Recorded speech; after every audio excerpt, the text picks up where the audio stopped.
நம்மளுடைய தமிழ்நாடு இயல் இசை நாடக மன்றம் சார்பாக கலை பண்பாட்டு இயக்ககம் நடத்தி கொண்டிருக்கக்கூடிய தமிழ்நாடு முழுவதும் இன்று ஒரே நாளில் ஒரே நேரத்தில் நிகழ்த்தி கொண்டிருக்கக்கூடிய இந்த சங்கமம் கலைச்சங்கமம் நிகழ்விற்கு வந்திருக்கக்கூடிய அனைவரையும் அத்துணை பேரையும் வரவேற்று கொண்டு அடுத்ததாக நம்மளை மகிழ்விக்க வரக்கூடியவர்கள் மகுட இசை கலைஞர்கள்.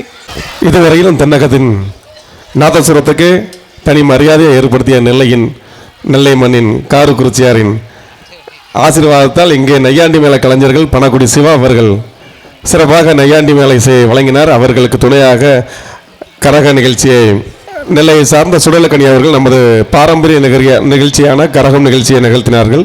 அடுத்து தென்னகத்தில் குறிப்பிட்ட மாவட்டங்களிலேயே நடைபெற கொண்டிருக்கின்ற மகுட இசை இது ஒரு 5 மாவட்டத்தில் மட்டும்தான் நடக்கும். ஆனால் இன்று உலகளவில் இந்த மகுட இசை இன்னைக்கு எந்த நிகழ்ச்சி ஆனாலும் பாரம்பரிய நிகழ்ச்சியில் இந்த மகுட இசை நடந்து கொண்டிருக்கிறது. இந்த நிகழ்ச்சியை வழங்க வருகை தந்திருக்கும் மரியாதைக்குரிய அன்பு சகோதரர் மந்திரிக்குமார் அவர்களை விழா குழுவின் சார்பாக வரவேற்றுக் கொண்டு இந்த நிகழ்ச்சியை உங்களுக்கு வழங்கி கொண்டிருப்பது தமிழ்நாடு இயல் இசை நாடக மன்றம் மற்றும் கலை பண்பாட்டுத்துறை மதிப்பிற்கும் மரியாதைக்கும் உரிய எங்களது கலை பண்பாட்டுத்துறையின் இயல் இசை நாடக மன்றத்தின் தலைவர் மரியாதைக்குரிய ஐயா வாகை சந்திரசேகர் அவர்களும் செயலாளர் அம்மா விஜயா தாயன்பன் அவர்களும் மற்றும் இந்த நிகழ்ச்சியை இன்று தமிழகம் எங்கும் நடத்தி கொண்டிருக்கும் மாண்புமிகு முதல்வர் ஐயா அவர்களுக்கு எங்களது அனைத்து கலைஞர்கள் சார்பாக நன்றியினை தெரிவித்துக் கொண்டு தொடரும் நிகழ்ச்சியாக மகுட இசையை வழங்க அனைத்து கலைஞர்களையும் மேடை கலைக்கின்றேன். அதாவது அவ்வளவுமே நம்ம மண்ணின் கலைகள் அரசின் ஒரு முக்கிய நோக்கமாக இன்னைக்கு நம்ம மரபு கலைகளை அவ்வளோத்தையும் மக்கள்கிட்ட கொண்டு சேர்க்கணுங்கிற எண்ணத்தில் தான் இன்றைக்கி நம்ம தமிழக முதல்வர் ஐயா அவர்கள் சென்னையில் அழகாக கலைச்சங்கமத்தை தன் பொற்கரங்களால் பறை இசைத்து தொடங்கி வைத்தார். நம்ம ஆதி பறை இசையை கொண்டு இதுதாயா இந்த நம்ம முதல்வர் வழங்கின முதல்வர்களுக்கு நன்றியை தெரிவித்துக் கொள்கிறேன். அதன் ஒரு கட்டளையாக ஒரு இதாகத்தான் தமிழ்நாடு அரசு இயல் இசை நாடகமன்றத்துக்கு ஆணையிட்டு வருகை தந்திருக்கிற அண்ணன் துணைமையர் அவர்களை வருகன்னு வரவேற்கிறோம். அதனோட ஒரு இதாக தான் நம்ம பாரம்பரிய கலை ஃபுல்லாக மக்களுக்கு கொண்டு போய் சேர்க்கணும் தான் இன்றைக்கி தமிழ்நாட்டில் இருக்க 38 மாவட்டத்துக்கு இந்த கலையை நம்ம அரசாங்கம் கொண்டு சென்று கொண்டு இருக்கிறது. அழகாக முதல்ல மங்கள இசை நம்ம எல்லா திருமண நிகழ்வுகளும் சரி ஒவ்வொரு தமிழர் பண்பாட்டுக்கும் சரி நாதஸ்வரம் தவிர எவ்வளோ இன்றியமையாதுங்கிறதுக்குனால அதை அந்த நாதஸ்வரம் தவிர முதல்ல மங்கள இசையாக ஆரம்பித்து அதுக்கடுத்து ஒவ்வொரு கோவில்லையும் கொடை வைக்கணும்னா நையாண்டி மேளம் இல்லாமல் முடியாது. அந்த நையாண்டி மேளம் நம்ம கரகாட்டம் நம்ம மகுட இசை வில்லி இசை இவங்க இல்லைன்னா அந்த கொடை இல்லை. நம்ம மாவட்டத்தில் மட்டும்தான் இந்த கலைகள் ரொம்ப சிறப்பாக செய்யப்படுது. வில்லி இசை நீங்கள் ஒரு 3 மாவட்டத்தில் தான் பார்க்கலாம். மதுரைக்கு எங்கிட்ட வில்லி இசை குழுவினர்கள் கம்மி. நம்ம தான் அந்த மரபு கலை கொண்டு போட்டுருக்கோம். அதே போல் இந்த கனியான் கூத்து கலைஞர்கள் இது பார்த்தீங்கன்னா ஒரு சைடு ஒரு உச்சங்கிறத அடிப்பாங்க, ஒரு சைடு தொப்பிங்கிறத அடிப்பாங்க, மந்தங்கிறத வாசிப்பாங்க. 2 பேரும் சேர்ந்து ஒரே இசையை கொடுத்துட்ருப்பாங்க. இந்த திறமையான இசையை இளையராஜா நிறைய படங்களில் பயன்படுத்திட்டு இருக்கிறாங்க. நம்ம ஊர்லேருந்து கூட்டு போய் சினிமாக்களில் நிறைய அவங்களுக்கு வாய்ப்பை கொடுத்துட்ருக்குறாங்க. இன்றைக்கி அந்த எளிமையான கலையை நம்ம கடந்து போகிறோம். அப்படி கடந்து போகாமல் மக்களிடையே கொண்டு சேர்க்கணுங்கிற தமிழக முதல்வரோட உத்தரவின் பேரில் நமது ஐயா தமிழ்நாடு இயல் இசை நாடகமன்றத்தின் தலைவர் ஐயா திரு வாகை சந்திரசேகர் அவர்களும் அம்மா உயர் திரு செயலாளர் விஜயா தாயன்பன் அவர்களும் ஆணையிட்டு இதுக்கு சிறப்பு நிதியினை அரசிடம் வாங்கி இன்றைக்கி 38 இந்த கலைச்சங்கம விழா 3ஆவது வருஷமாக நடத்திட்டு இருக்கிறோம். இன்னும் தொடர்ந்து நடத்துறதுக்கு முதல்வர் ஆணையிட்டிருக்கிறாரு. அதனோட ஒரு பாகமாக இது 2 வருஷம் பாளையங்கோட்டையில் நடத்தினோம். இந்த வருஷம் இந்த இடத்த தந்தது சுவாமி நெல்லையப்பரால் இந்த இடத்துல அருமையாக இப்போ நையாண்டி மேளம் வச்சாங்க. அடுத்து கன்னியான் கூத்துக்கு இசை கேளுங்களேன் அது எப்படி இருக்குன்னு ஐயா.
செய்தோனே மரமாகி முளைத்தோனே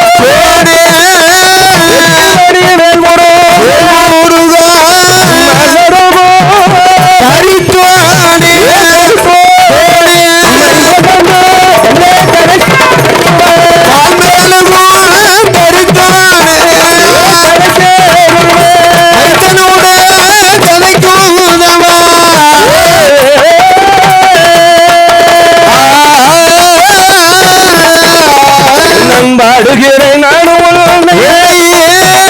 பலவாறு உனை மக்களை மகனாவில் குடிகிறோம் துணை எனக்கு உதர வேணுமம்மா தஞ்சமம்மா உந்தன் பாலும்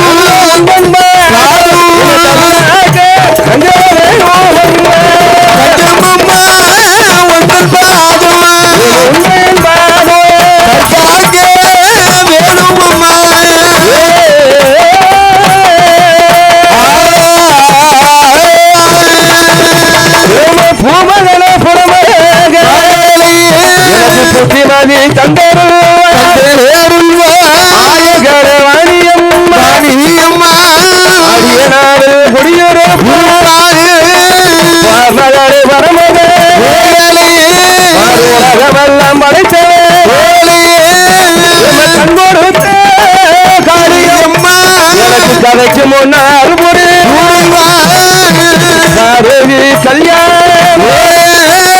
கல்யாணம் கதை பாட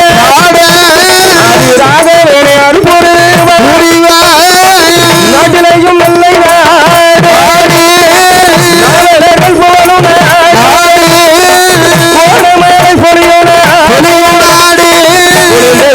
வீசூடாடு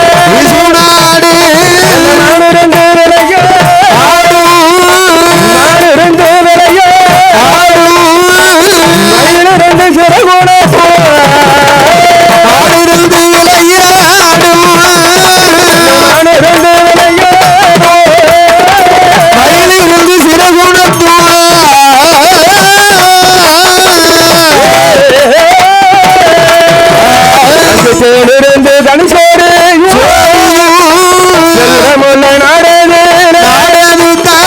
ஆட்சி போற நாடது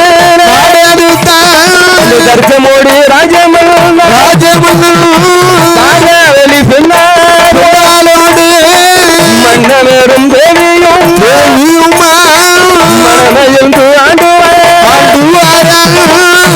வரும் வேலையிலே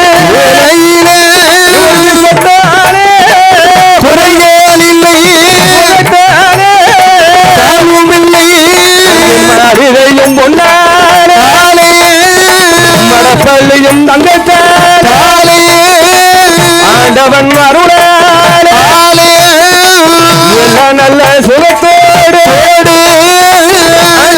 வேலையில்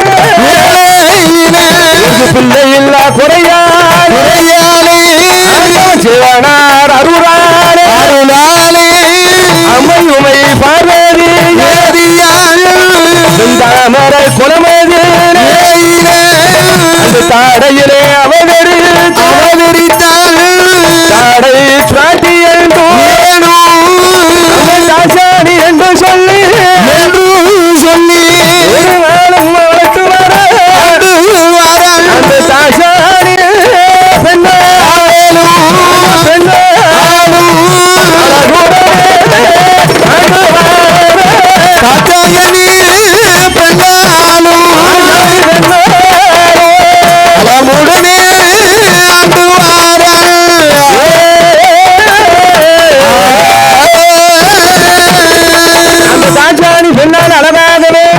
இருக்க வேண்டிய நேரத்திலே அம்மைக்கு 16 வயது பரவதிசம் அடைந்து அழகாகவே 18 வயதிலே அழகாக இருக்கிற அம்மை தாட்சாணி பெண்ணால் என்ன அழகோடு இருக்கிறார்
நிறமலைக்கு தாட்சாணி பெண்ணால் இருக்கிற நேரத்திலே வேலையில் அந்த தாட்சாணியான பெண்ணாளுக்கு சுயவரம் நடத்த வேண்டும் என்று தர்க்கமுடி ராஜமன் 56 நாட்டிலே முறைமைப்படைகள் எல்லாம் இருக்கலாம். ஆமா, அறிக்கையோட எழுப்பி அழகாக வருகிறார்கள் மன்னர்கள் ஒன்றாக சேர்ந்து அந்த அத்திபுர நாட்டுக்கு தார்காவுண்டி வனமதுக்கு அழகாகவே வருகிறார்கள். அந்த அரண்மனையில எப்படி அலங்கரித்திருக்கா தெரியுமா? அங்கே கூந்த நல்ல பணவீடு நல்ல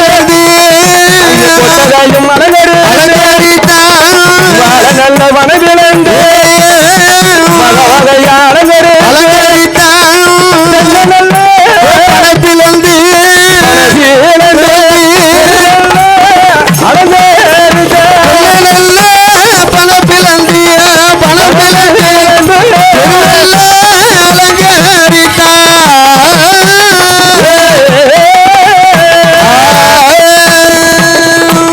மன்னர்கள் வருவார்கள்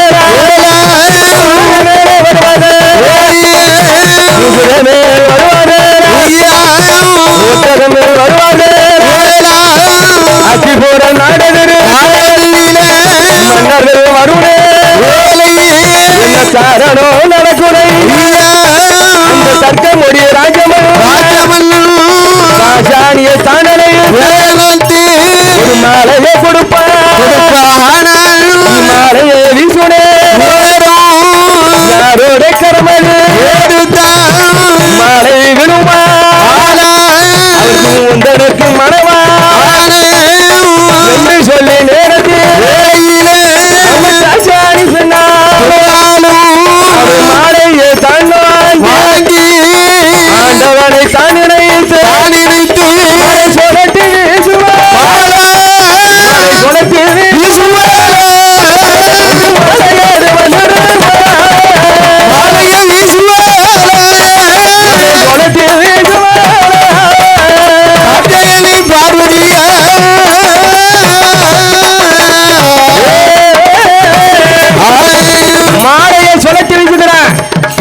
அந்த மாலை யார் கழுத்துல போய் விழுகிறதோ அவர்தான் உனக்கு மனவாளன் என்று சொல்ல நேரம் அம்மை தாட்சாணி யாரு? அம்மை உமை பார்வதி அவதாரத்தில் எல்லாம் பிறந்திருக்கிறார். பார்வதியால் இருக்கிறாள். யார் கிளம்பிலே மாநிலர்கள் கழுத்துல போய் விழுமா? விழாது. அந்த நேரத்தில் யார் வருகிறா தெரியுமா? யாரு? ஆண்டவன் சிவபேரு உலகளந்த சிவனாரு ஆண்டி போல வடிவம் கொண்டு பண்டாரம் போல் வடிவம் கொண்டு சிவனார் வருணே ராஜானியா எருந்தமா ஆண்டி வடிவத்தோ அந்த மாலை விழுந்துடும் கண்டார தர்கராஜ மாலையே விழுந்த நேரம் மாலை விழுந்த நேரம் கண்டானே தர்கராஜ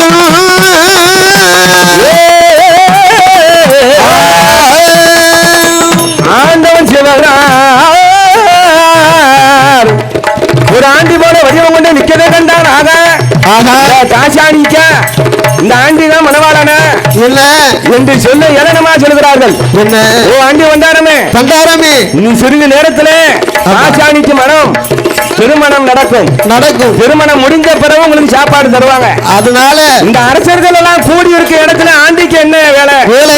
அந்த ஊரை விட்டு வடக்க வசந்த மண்டபத்தில் கொண்டு அடைத்து வைக்கிறார். ஆமா, இரண்டாம் திருப்பி வீசுகிற மாலையும் அந்த ஆண்டி பண்டாரம் மேலதான் விழுகிறது, கழுத்திலே விழுகிறது. அந்த நேரத்தில் அம்மை தாட்சாணி சொல்லுகிறான். என்ன?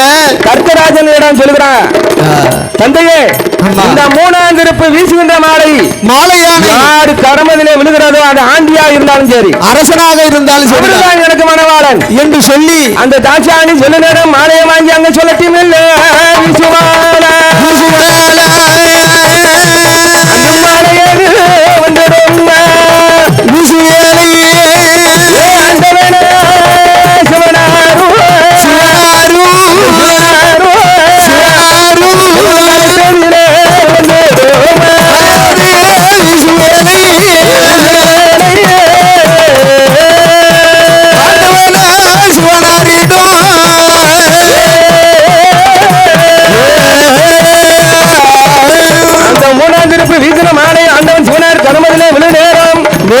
அந்த நேரத்தில் ஆண்டவன் சிவனார் தாட்சாணி அழைத்துக் கொண்டு ஆமா அது கைலாசம் வருகிறான் வருகிறான் ஆண்டவன் எப்படி வருகிறான் கொண்டு வைத்து குமரவே